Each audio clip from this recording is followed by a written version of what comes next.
চিঠি আসতো বড়মার কাছে।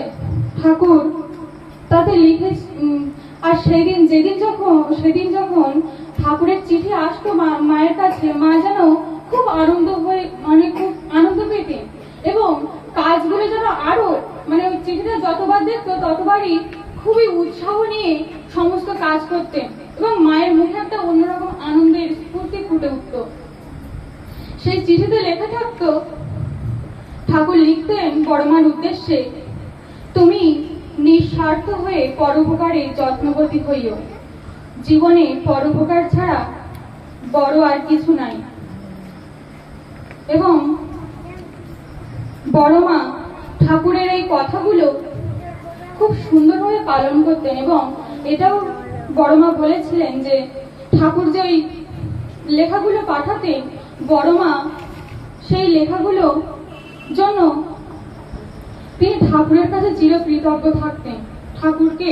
এবং ঠাকুর যে কথাগুলো বলে পাঠাতেন, লিখে পাঠাতেন চিঠির মাধ্যমে, বড়মা সেই কথাগুলো খুব সুন্দরভাবে পালন করতেন এবং ঠাকুর বলতেন, চিঠিতে লিখে পাঠাতেন, তুমি তোমার মনে ইষ্ট দেবতাকে জপ করো। এবং বড় মায়ের জীবনে তার ইষ্ট দেবতা, তার সমস্ত কিছুই হচ্ছে ঠাকুর এবং ঠাকুরের মহানাম যে জপ করতেন। একবার এর থেকে আমরা বুঝতে পারি, একটা ঘটনা আছে, যখন এমন লক্ষ্মী মায়ের গর্ভে আমাদের শ্রী শ্রী বর্দা এসেছিলেন, স্বয়ং মা শিবের মতো ছেলেকে আমাদের জীবনে এনেছেন, এর জন্য আমরা চিরকৃতজ্ঞ। আর বড়মা যখন শ্রী শ্রী বর্দা জন্মগ্রহণ করেছিলেন, তখন মা খুব অসুস্থ হয়ে পড়েছিলেন। তখন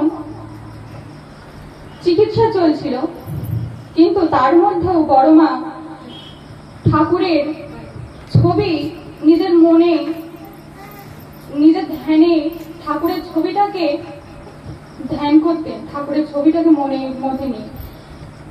তো এবং ঠাকুর যে মহা নাম শ্রী শ্রী বড়মাকে দিয়েছিলেন, সেই নামও তিনি জপ করতেন এবং এটা করতে করতেই বড়মা খুব তাড়াতাড়ি সুস্থ হয়ে উঠেছিলেন।